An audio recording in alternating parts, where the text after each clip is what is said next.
Elastic properties and elasticity.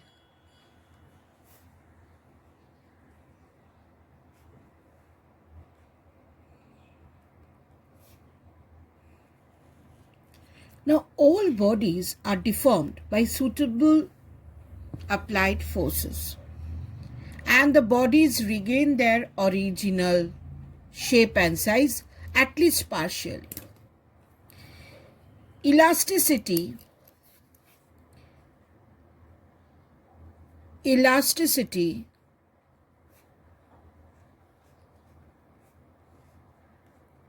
is that property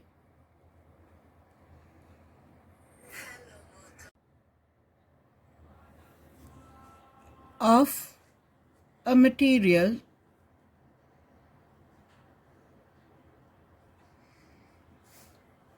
by virtue of which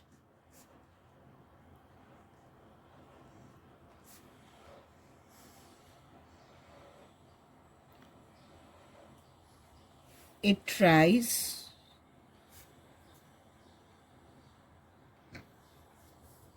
to regain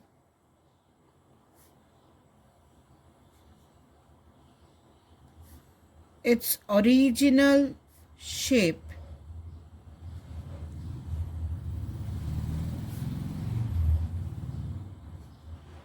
and size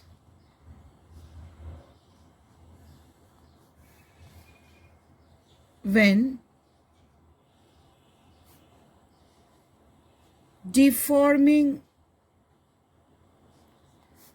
forces are removed. So elasticity is that property of a material by virtue of which it tries to regain its original shape and size when you remove the deforming force. Now, this elastic property of a material, it is directly related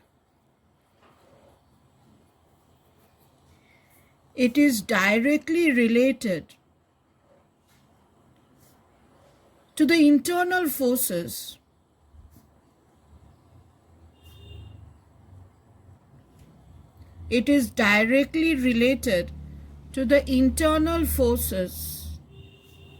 within a material. It is directly related to the internal forces within a material. What is this internal force? What do you mean by the internal force? These internal forces are in fact the forces between the molecules of a material. It is the forces between the molecules of a material.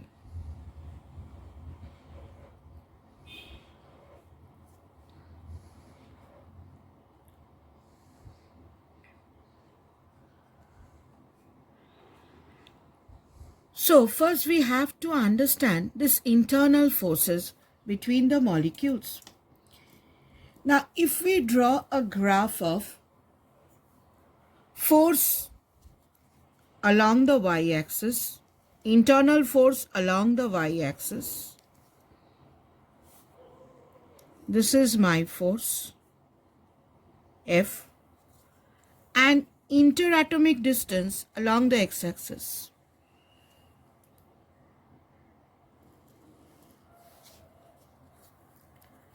This is my interatomic distance R.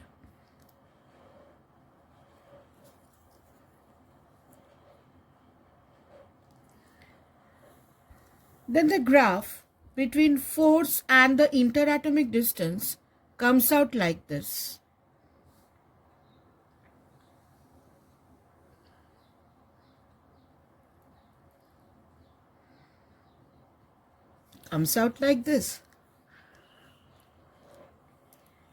Positive forces are repulsive.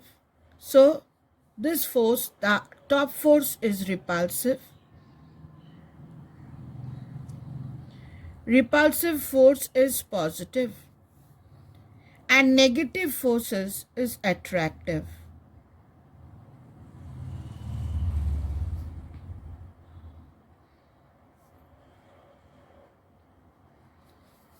Positive forces are repulsive, negative forces are attractive. Now at the interatomic distance at this point,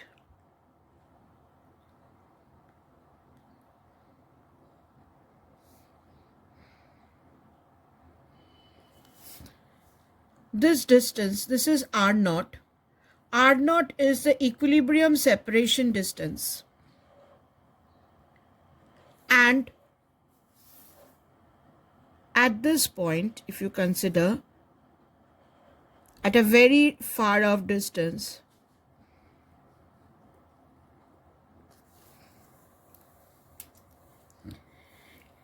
now suppose you have two molecules and the distance between them is R naught. R naught is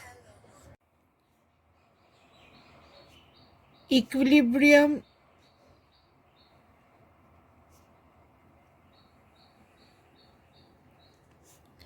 separation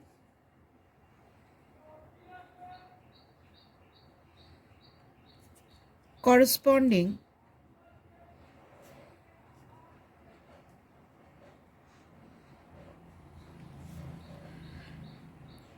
to the normal state of the body.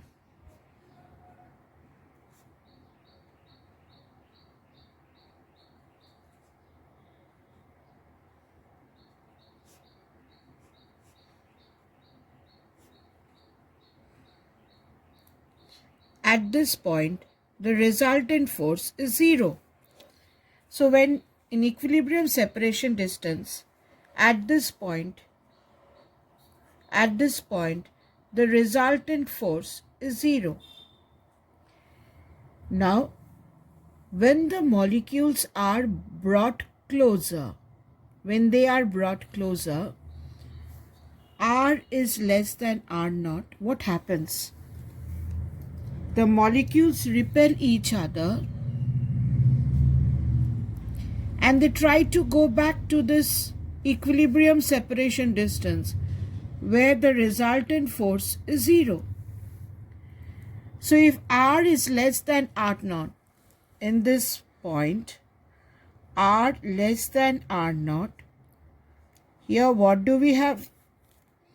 Here the force is repulsive.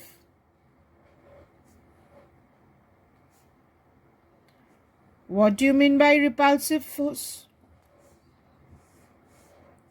In physics, repulsive force is positive. So if R is less than R naught, you have the force as positive force. It is above the origin. At R naught, your force is zero.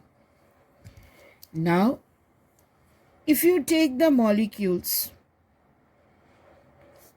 far apart,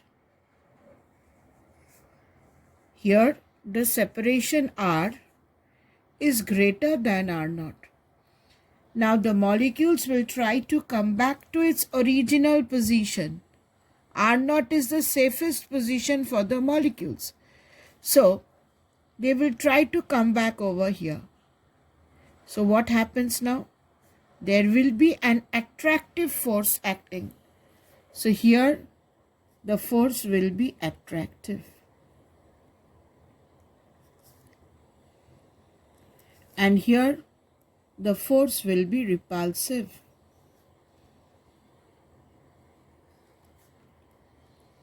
Repulsive means positive force.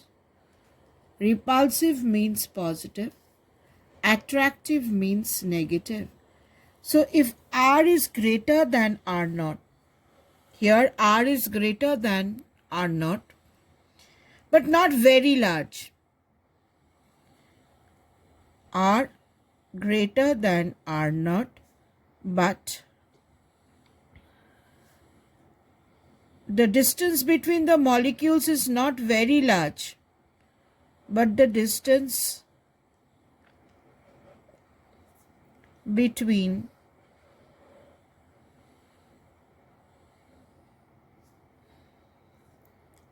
the molecules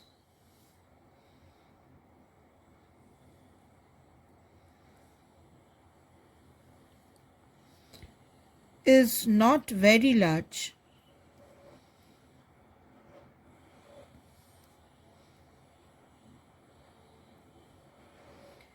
The distance between the molecules is not very large, then what happens?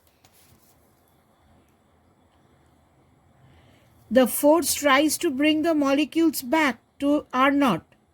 So here the force is attractive. Attractive means it is positive force.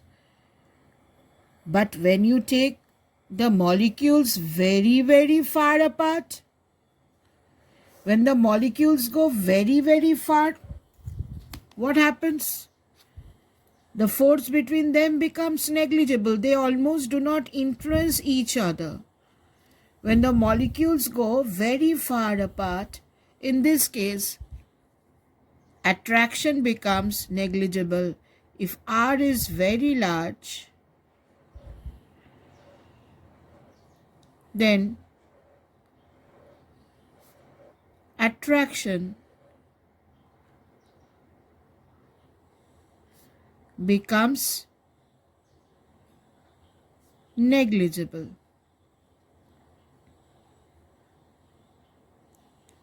So for large distance, this part, R is very large. For this part, R is very large. Here you have negligible attraction between the molecules.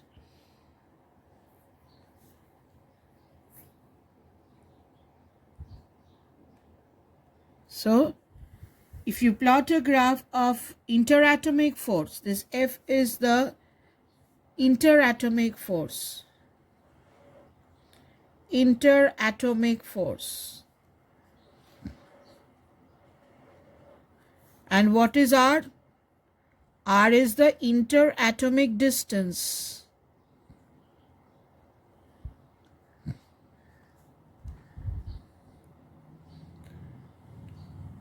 At R naught, what is R naught? R naught is the equilibrium separation distance. Your force is 0.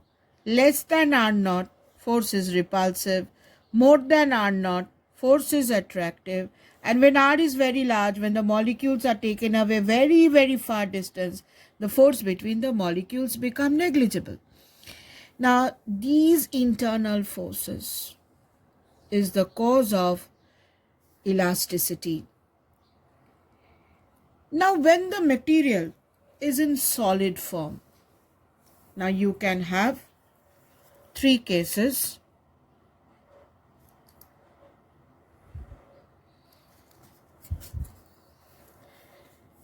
When the material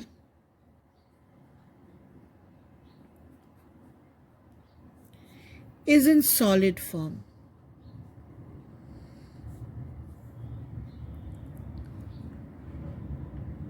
now when it is in solid form, the molecules have a definite arrangement of molecules.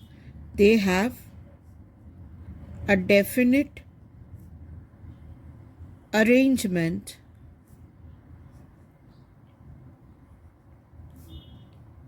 of molecules. In solids, there is a definite arrangement of molecules. Now, if the solid is deformed, if the molecules are pulled apart, the molecules are disturbed, then what happens? If they are brought closer to each other, there will be a repulsive force. And if they are taken farther away, there will be an attractive force. It will anyway try to bring the molecule back to its R naught position. So, in solids, it will try to regain the force, will try to restore the original shape and size of the body. It will try to restore the original shape and size of the body.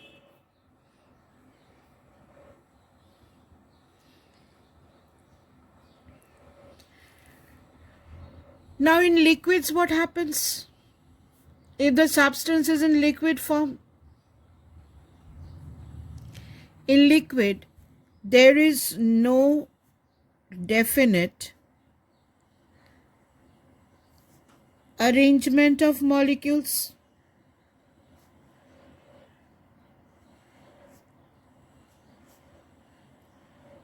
There is no definite arrangement of molecules. So the restoring force, what will it do? Liquid has a definite volume. So the restoring force will try to bring back its original volume. Similarly, at a given pressure and temperature, gas to have a definite volume, gas to have no definite arrangement of molecules. So what happens? The deformation, when there is a deformation, they will try to bring back the original volume.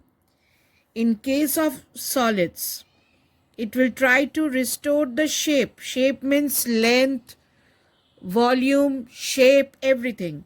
Shape means length, volume, shape, everything. But in these two, in liquids and gases, there is no definite arrangement of molecules. So the restoring force will try to bring back its original volume. So in solids, we have to consider three types of elastic deformations. That is deformation in length, deformation in volume, and deformation in shape. But in liquids and gases, the elastic deformation which we have to consider is, in elastic deformation, we will consider only deformation in volume. We will consider only deformation in volume, since in solid there is a definite arrangement of molecules and the force will try to regain its original shape. So in solids, the elastic deformation, we will study deformation in length, deformation in volume, deformation in shape. And in liquid and gases, the deformation which we are going to study is only in volume. Elastic deformation in solids.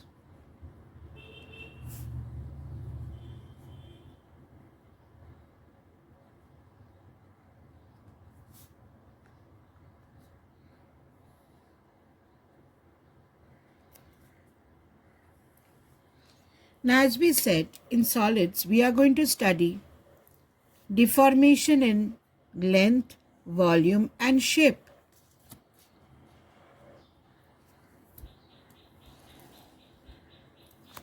So, we are going to study deformation in length, deformation in volume, and deformation in shape.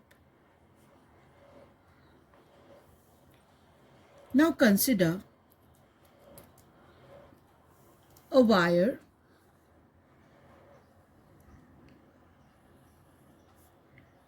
of length L.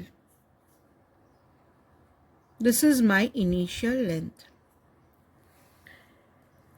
Now we give the wire a force F. This is the deforming force. And due to the deforming force, what happens? The wire increases in length. It increases in length delta L. Now, due to this increase in length, we said when the equilibrium separation is R0, force is 0. If you increase in length, there will be an attractive force which will try to bring the molecules back. So an internal force will try to bring it back. This area of cross section of the wire, area of cross section of the wire is A. Now, internal force per unit area due to the deformation is known as stress. Internal force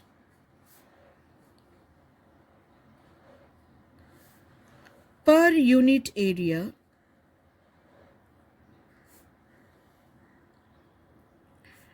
created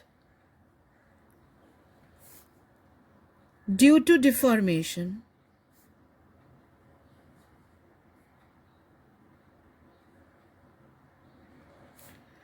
is known as stress.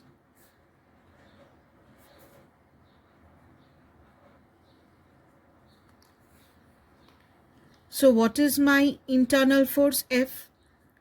What is my area A? So what is my stress over here? F by A. So what will be its unit? Newton per meter square, which you can write as Pascal. You can write this as Pascal. When there is a change in length, this is known as longitudinal stress.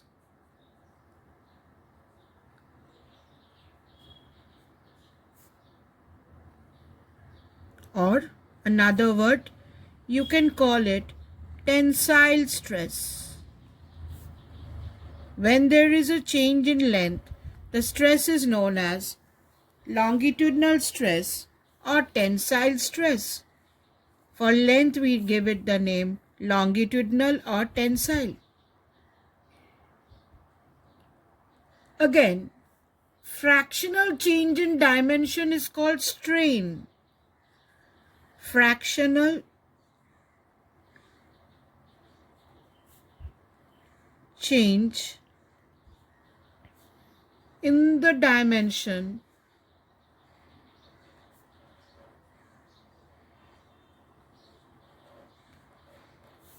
being deformed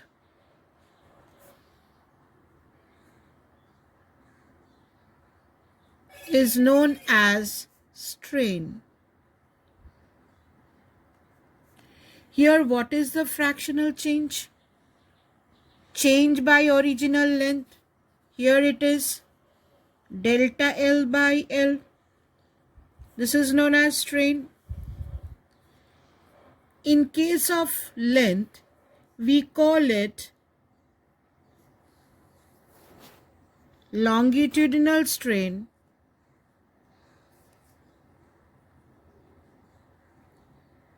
or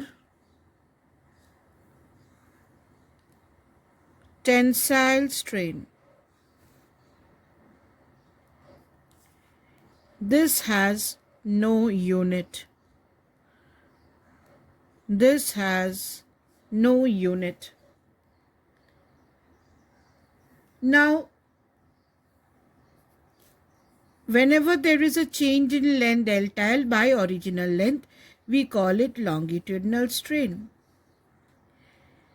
Now, Hooke said, it's a Hooke's law, that within elastic limit, Hooke said that within elastic limit, stress by strain is constant. That is, stress is proportional to strain. Obviously, this is within elastic limit.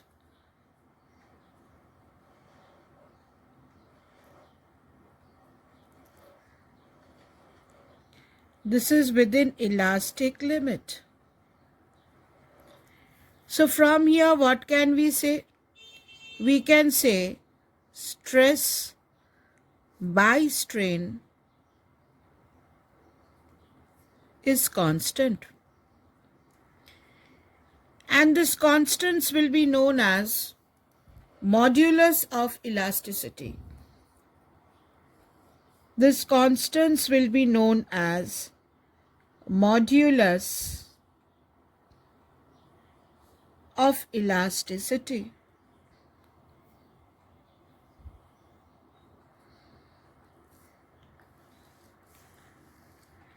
In case of length, this modulus is known as Young's modulus.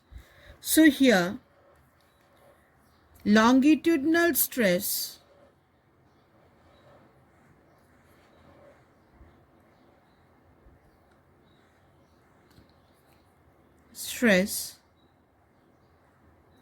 divided by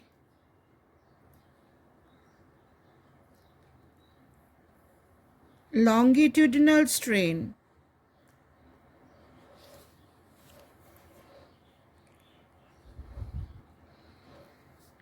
this is known as Young's modulus. This is known as Young's modulus. Let me name it as Y. Now longitudinal strain has no unit. This has no unit. And what is the unit of longitudinal stress? It is Pascal. So Young's modulus will also have the unit Pascal. So here what will be the formula for Young's modulus? For length, longitudinal stress is F by A and longitudinal strain is del L by L. So you can write this as FL by A delta L. F is the internal force, L is the original length, A is the area of cross section, and del L is the change in length. Now let us come to volume. Now suppose you have a body, say you have a cube.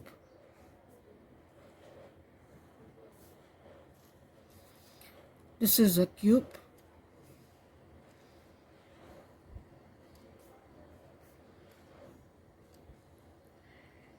Say the original volume is V and the pressure from all the sides is P.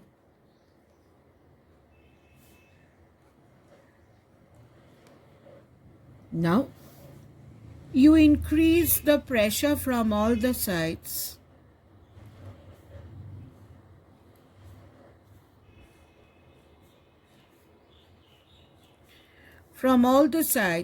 let the pressure be P plus delta P.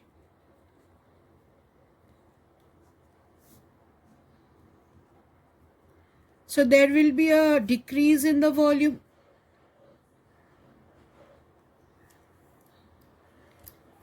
So what is my volume stress? Volume stress is obviously the force, internal force per unit area. Force per unit area.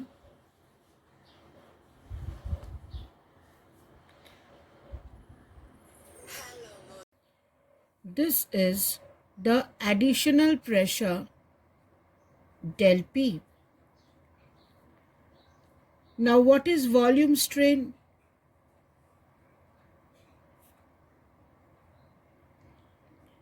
It is the fractional change. It is a fractional change in dimension. So volume strain can be written as change in volume. Say this becomes V minus del V. Original volume was V. Due to the pressure, it becomes V minus del V. Change in volume by the original volume. Now here there is a negative sign. Now what does the negative sign tells us? the volume decreases with the increase in the surrounding pressure. The negative sign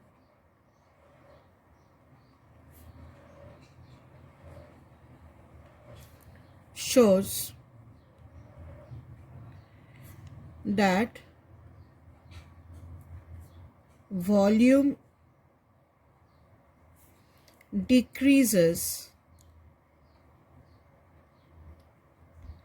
with the increase in the surrounding pressure. With the increase in the surrounding pressure.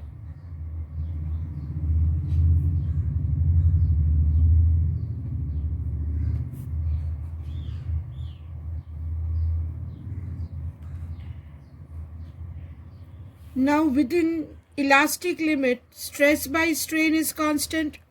Here, volume stress by volume strain is known as volume stress divided by volume strain. According to Hooke's law, stress by strain is constant. This is constant. And this constant term in case of volume is known as Bulk's modulus. This is known as Bulk's modulus.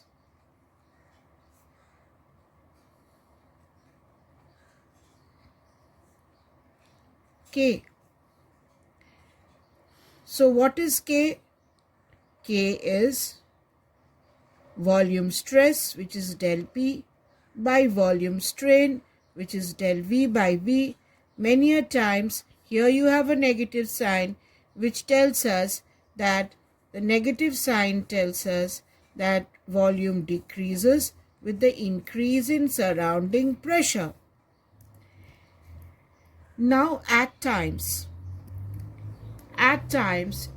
you are given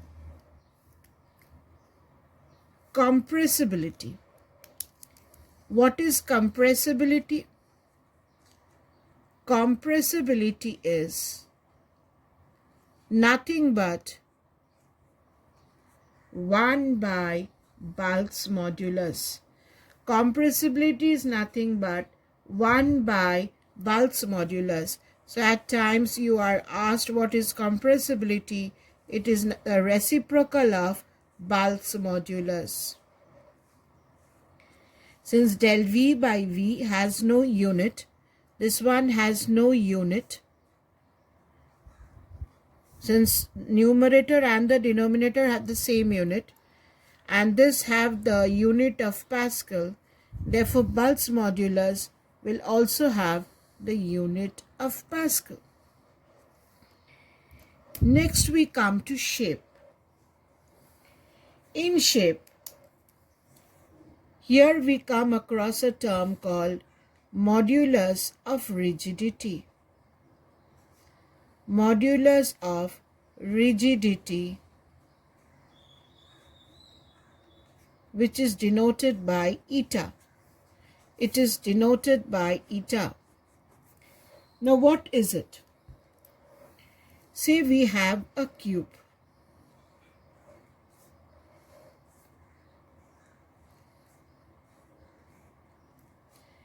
We have a cube.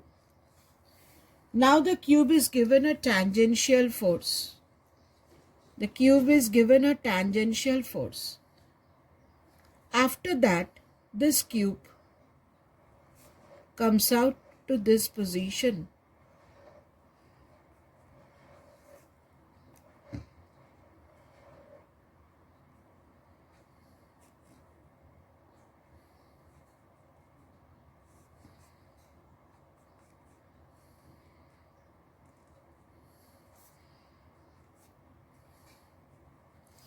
The cube is tilted by an angle theta due to the tangential force. Now here, this area is A.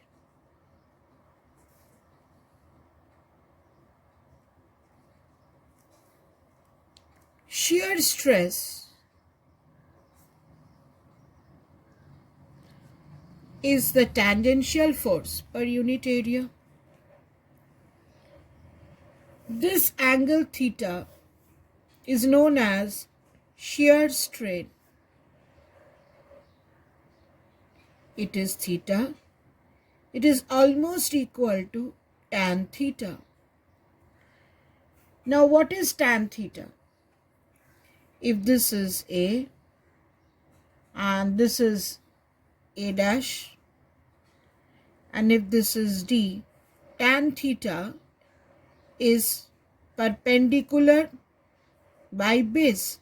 So if this is X and say this is L, tan theta is X by L. This can be written as X by L. Ratio of these two, according to Hooke's law, is constant. Shear stress divided by shear strain is constant, and this is called modulus of rigidity. This is called modulus of rigidity. Now, say for example,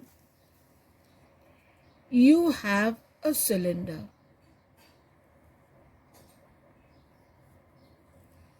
Of length L and diameter D. D is my diameter.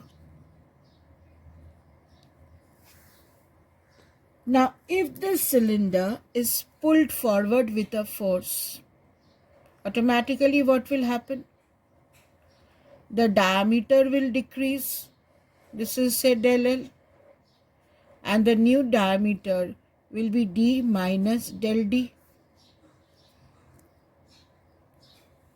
The sideways decrease, the sideways change is called lateral strain. So here, lateral strain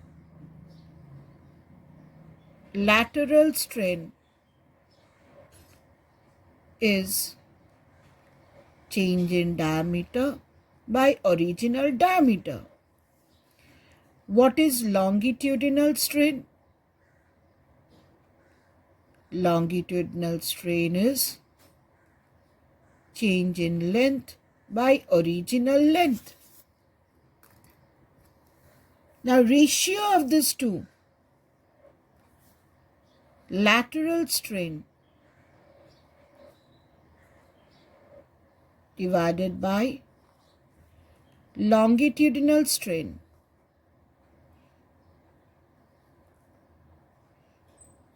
is known as sigma. Sigma is called Poisson's ratio. Sigma is called Poisson's ratio. So the elastic deformation in solids can be in length, volume, or shape. When you pull a wire of length L by a force F, change in length is del L. Internal force will try to bring it back. This internal force per unit area is longitudinal stress, and change in length by original length is called longitudinal strain. Longitudinal stress by longitudinal strain ratio is called Young's modulus. Volume stress by volume strain. Volume strain is change in volume by original volume, and the negative sign is because volume decreases with the increase in pressure. Volume stress by volume strain is known as Bulk's modulus. In case of length, the constant is known as Young's modulus, and in volume you have Bulk's modulus. 1 by Bulk's modulus is known as compressibility. Now, if you have a block and you give the body a tangential force, force per area is shear stress, and this angle is called shear strain. This angle can be replaced by tan theta as the angle is small. Shear stress by shear strain is called modulus of rigidity. Now, if you take a wire and you pull it, there will be a decrease in the diameter. Change in diameter by original diameter is called lateral strain, and change in length by original length is called longitudinal strain. Lateral strain by longitudinal strain is given the term Poisson's ratio sigma. Behavior of materials.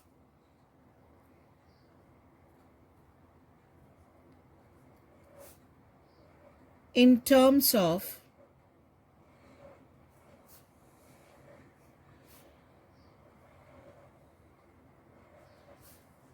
stress strain curves.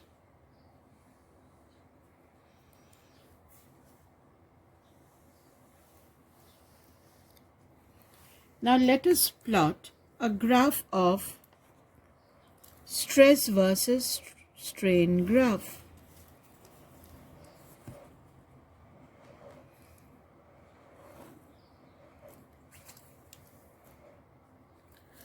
Along the y-axis, let us plot stress,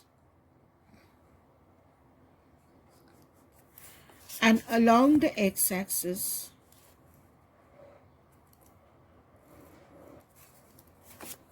let us plot strain. Now, according to Hooke's law, within elastic limit, stress is proportional to strain. So, the elastic behavior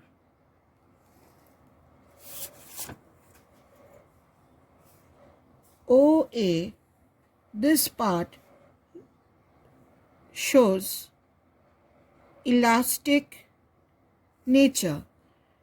This shows elastic behavior.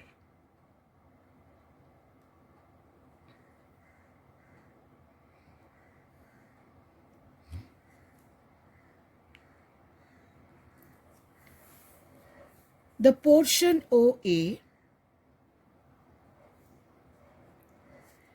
the portion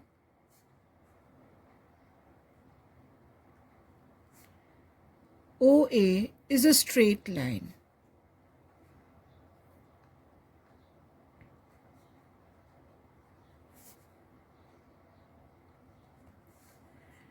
Up to the point A,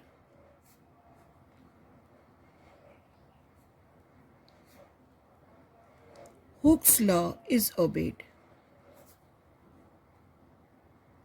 What is Hooke's law? Stress is proportional to strain. The point A is called the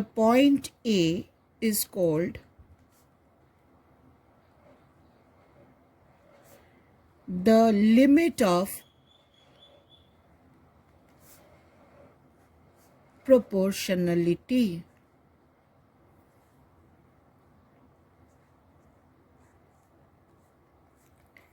The point A is called the limit of proportionality. Within the region OA is a straight line. OA is a straight line up to which Hooke's law is obeyed, and A is called the limit of proportionality. Now near A, but usually not coincident with A, it is the elastic limit point B. Near A, but usually not coincident with A, is a point B. B is called the elastic limit. Near A, but usually not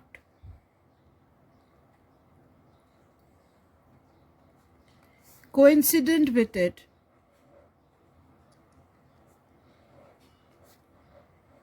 is the elastic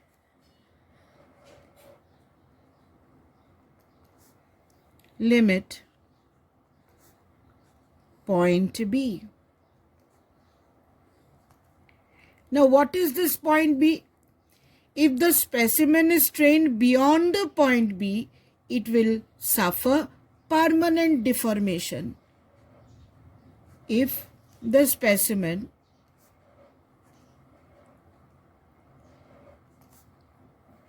is strained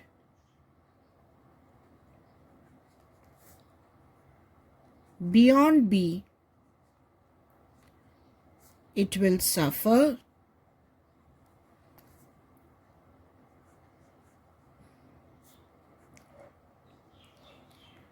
permanent deformation. Say, for example, if you go to a point X, if you go to a point, say, if I can draw this over here,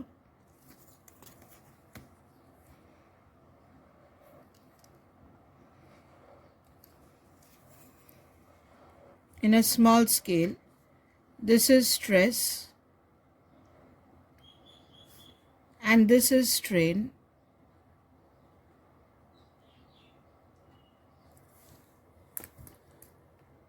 Say this is my elastic behavior, OA, very close to A is B, and if you go to a point X, and at this point if you unload it, then what happens? The wire will definitely come back, but it will not come back to its original position, and you will have a permanent deformation OY. So there will be a permanent deformation OY. So near A, but actually not coincident with A, is the elastic limit point B. And if the specimen is strained beyond the point and you leave it, if you go it before and you leave at the point X, then it will come back in such a way that the wire will have a permanent deformation. That is your elastic limit. So B is your elastic limit. A is called the limit of proportionality. B is called the elastic limit. Beyond B, if you leave the wire, it will come back but not to the original position, and it will have a permanent deformation. Now, the stress required to give further strain continues to increase up to a point C. This will increase up to a point C.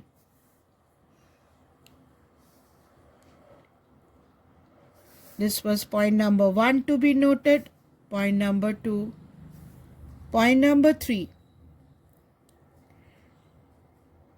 The stress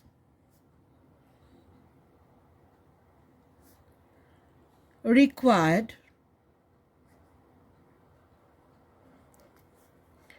to give further strain,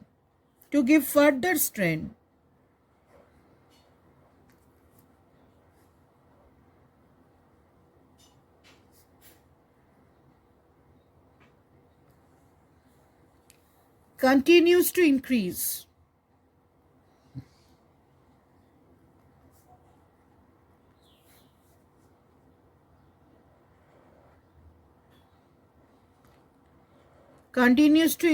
till at C,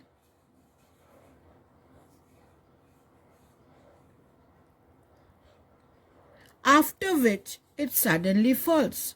The point C is called the yield point.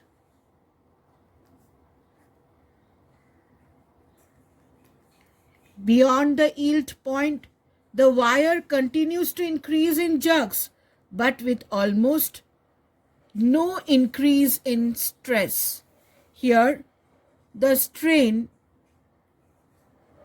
there is an increase in the strain. It goes in jerks, but there is almost no increase in stress. Here, there is, you can say, beyond the yield point C, beyond the yield point C,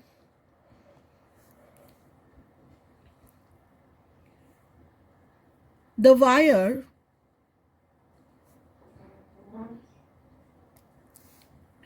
continues to increase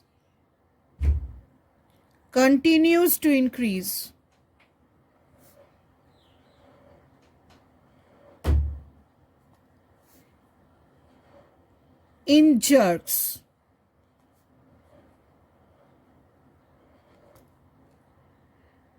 with no increase in the stress.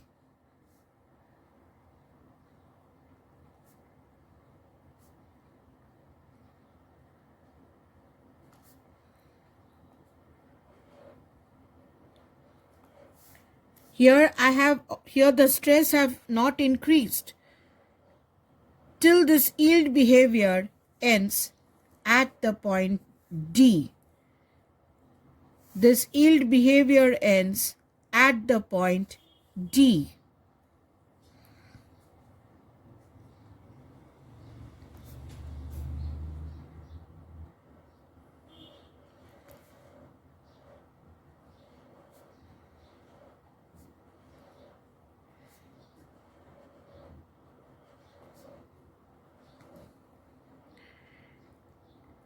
Now, if the wire is loaded so as to cross the yield point, here the material behaves as a plastic. Here we see at the yield point what happens. With very little increase in stress, the strain increases a large amount. With very little increase in stress, the stress here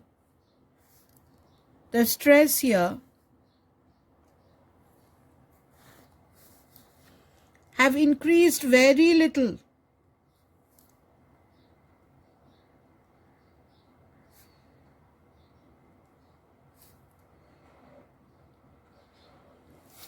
See, the stress have increased very little, but see the increase in strain. There's a large increase in the strain. So what happens?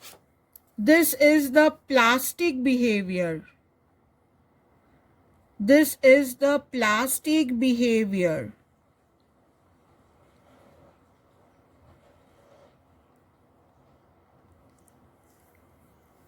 What happens here with very little increase in stress, there's a large increase in strain. So, point number 4, which you have to remember, beyond D,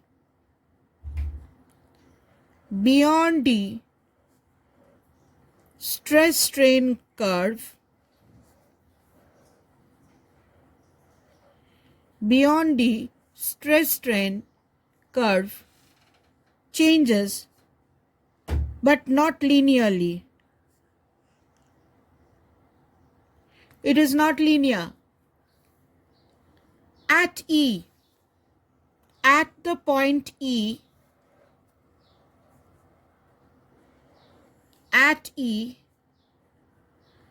the curve attains the maximum height.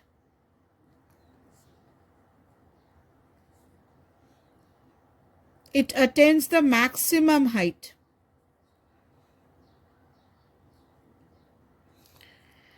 At this point, what happens? The neck formation starts.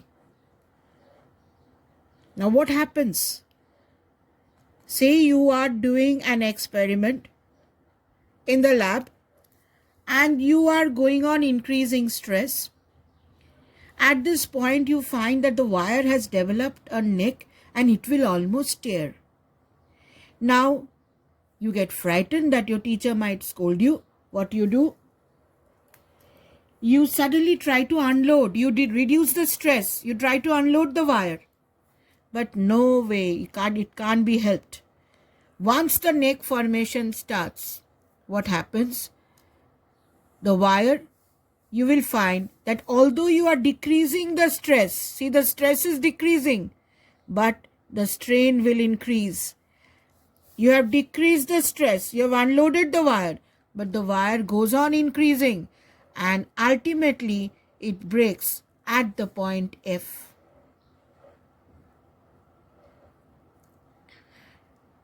So at the point F, the wire breaks.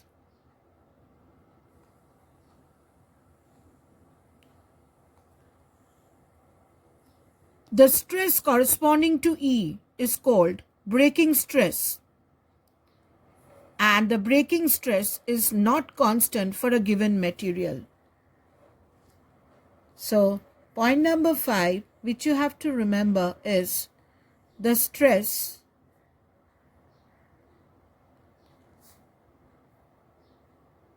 corresponding to E is called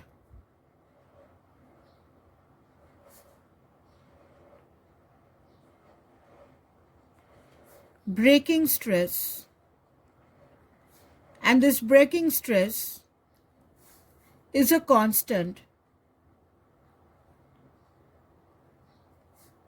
for a given material.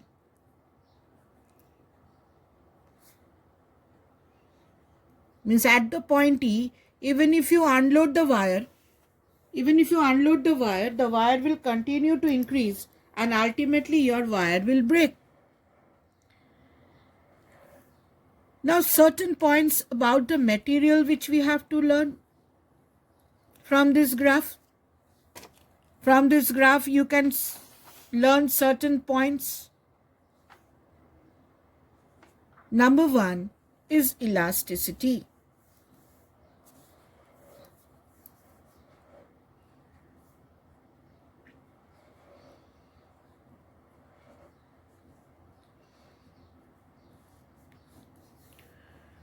The specimen behaves as elastic material up to the elastic limit. Hooke's law is valid up to the limit of proportionality A. The slope of the stress strain curve will give you the modulus of elasticity. So if you calculate the slope of this graph from the straight line,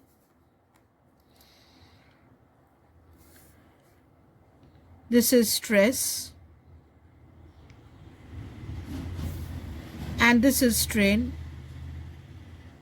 We know stress by strain is modulus. So this part you can say that slope. In this part you can say the slope gives the modulus of elasticity.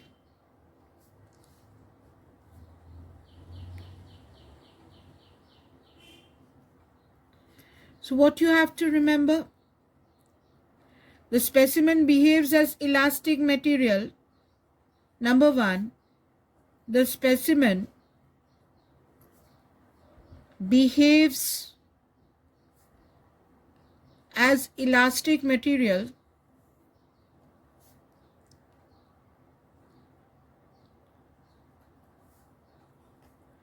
up to the elastic limit.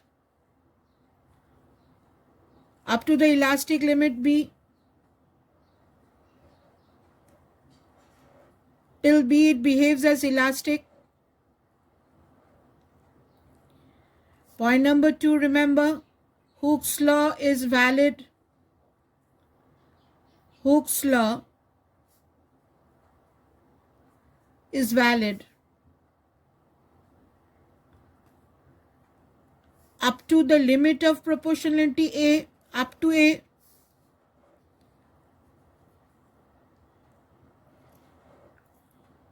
Up to A, Hooke's law is obeyed. A is called the limit of proportionality. And point number 3, slope within the limit of proportionality, within A, within OA, will give you the modulus of elasticity.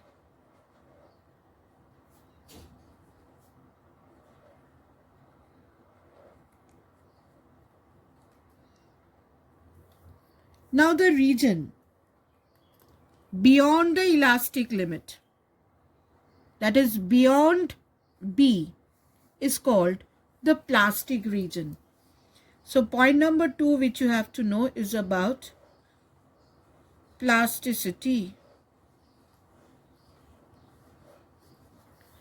The region beyond the elastic limit, it is the region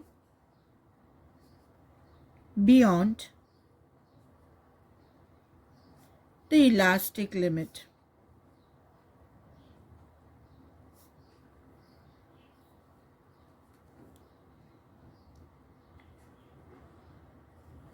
Now, here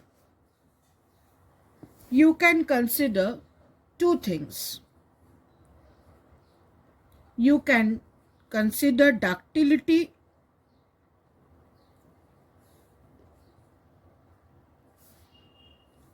and malleability.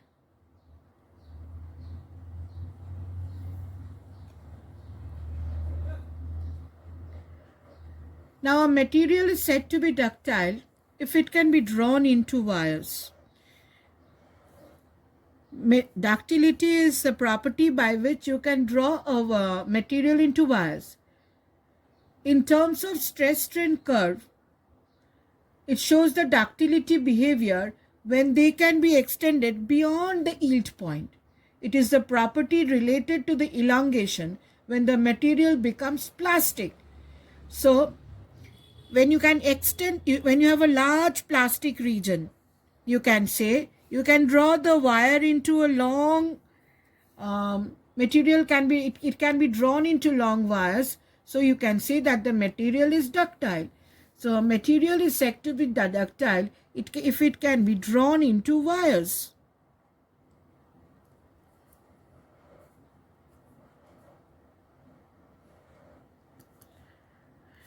So if this region is more, that means you can draw it into wires.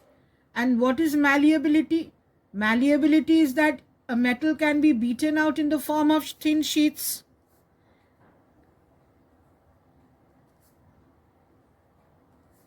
Beaten out in the form of thin sheets.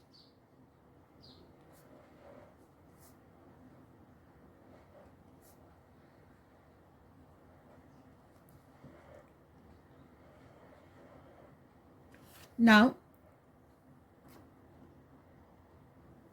so if the plastic region is more, you can say it can be ductile, it can be malleable.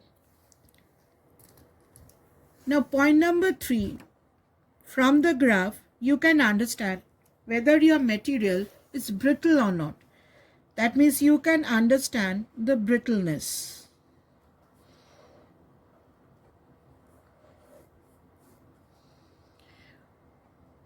Now, most of the materials first pass through the elastic region and then through the plastic region before they rupture here at the point F. However, there is a category of materials known as brittle materials which break even before entering the plastic region. Before entering the plastic region, you have certain substances. Say the graph is like this. Here is the graph. And the graph breaks over here. It does not reach the plastic region. This type of substance is known as brittle. They are brittle. They don't reach the plastic region. They break suddenly at the point C before entering the plastic region, those type of substances will show brittle nature. So there is a category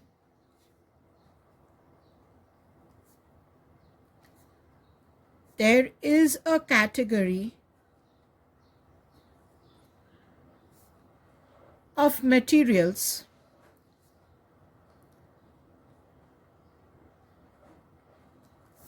which break even before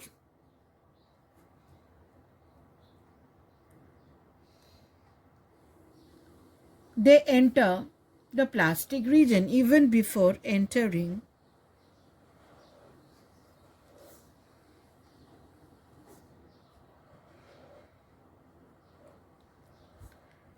the plastic region.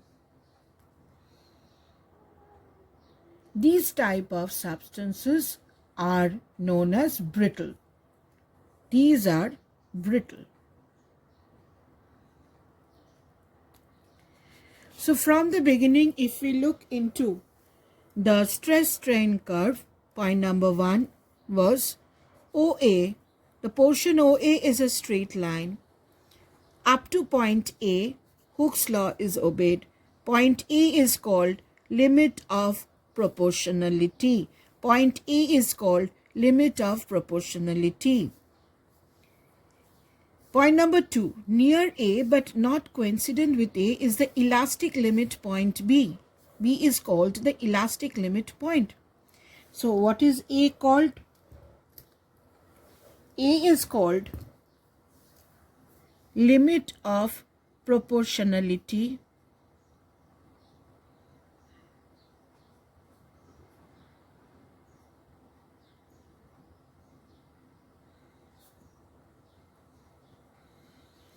And what is B called? B is called, point B is called elastic limit point.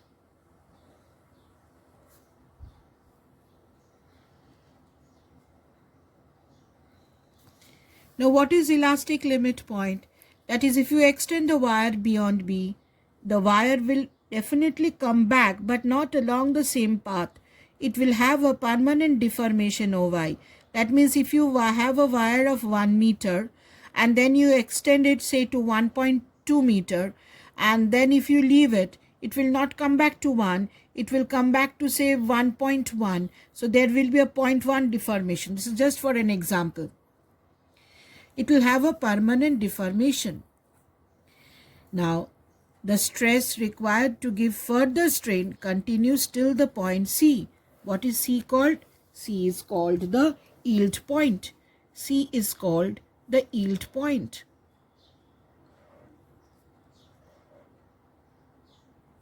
C is called the yield point. The stress required to give further strain continues till C, which is called the yield point. Now beyond D, what happens? Now what happens at C? Beyond the yield point, the wire continues to increase in jerks with no increase in stress. There is no increase in stress. The stress remains the same. At this point, the stress remains the same. Yield behavior ends at the point D. Beyond D, what happens? The stress strain curve loses its linear nature. And here, with very little increase in stress, this is the increase in stress, very small, there's a large increase in strain. Here is the plastic nature. The stress corresponds to E is called the breaking stress. Now at the point E, what you feel that your wire might break. Here the wire develops next. So what you do is suddenly decrease the stress. You try to save your wire by decreasing the load, but it can't help. Now since the wire has already developed next, even if you unload the wire, it will be extended and it will break. So E is called the breaking stress. For the materials, you can come across three important properties. Number one, elasticity, which tells us that the specimen behaves as elastic material up to the elastic limit. Which is the elastic limit? B. That is B. But Hooke's law is obeyed up to A. Hooke's law is obeyed. This part will not obey Hooke's law. The slope within the region OA gives us modulus of elasticity. Region beyond the elastic limit. Region beyond the elastic limit. The region beyond the elastic limit is the plastic nature. If the plastic nature is more, you can say the material is ductile or malleable. Ductile means it can be drawn into wires. Malleable means it can be beaten into sheets. Now there are certain materials as a category of materials which break even before entering the plastic region. For example, this graph. It has not entered the plastic region and it breaks over here. These type of substances are known as brittle. They easily break.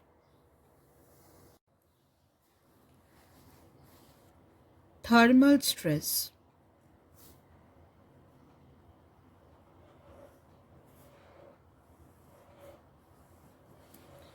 Say for example, we have a rod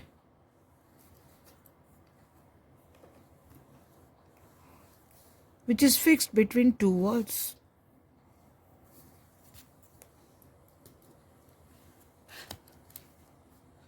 So this is a rod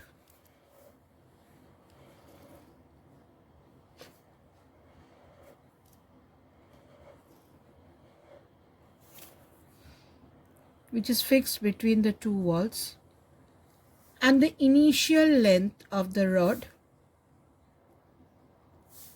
is L0. L0 is the initial length of the rod.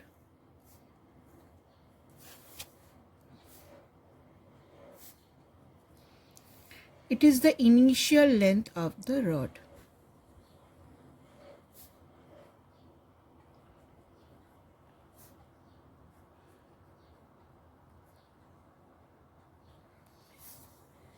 Now this wire is heated.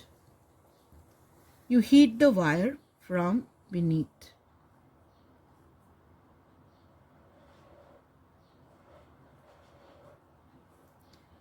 You heat the wire. So when you heat the wire, what happens? It expands, and when it expands, there is no free space. So what happens? The wire changes its length.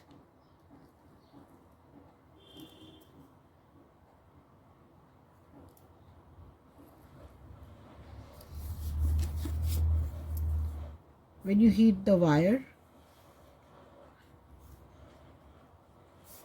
increases in length. So what happens? It pushes the walls with a force, and equal and opposite acts on the rod, due to the thermal stress. Now let the final length be L.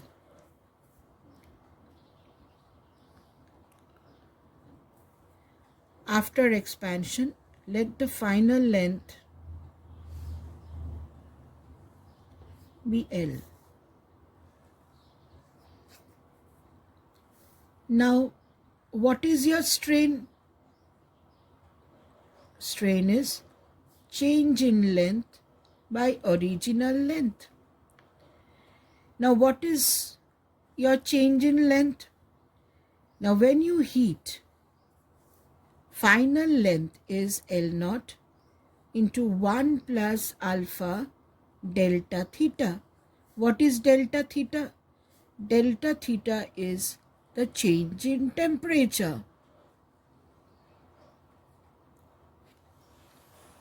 What is alpha? Alpha is called coefficient of linear expansion.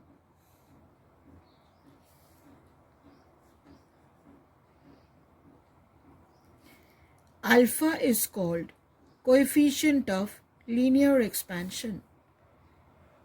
Now from here, L minus or L is equal to L naught plus L naught alpha delta theta. So what is L minus L naught?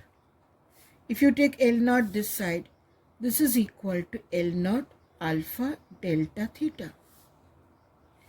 Now put the value of L minus L naught over here.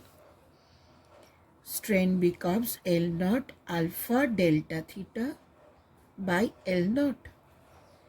L naught cancels, so strain becomes alpha into delta theta. Alpha is coefficient of linear expansion. Now Young's modulus is stress by strain. Here stress is thermal stress due to heat. This is thermal.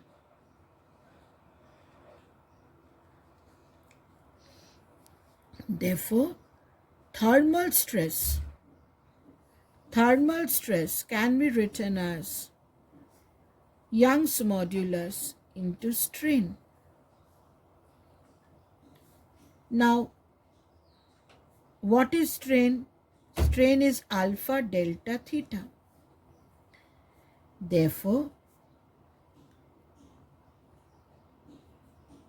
thermal stress can be written as force by area is y alpha delta theta. And if you are asked to find out the force, it will be y a alpha delta theta. Your thermal stress is y alpha delta theta. And your force is y a alpha delta theta.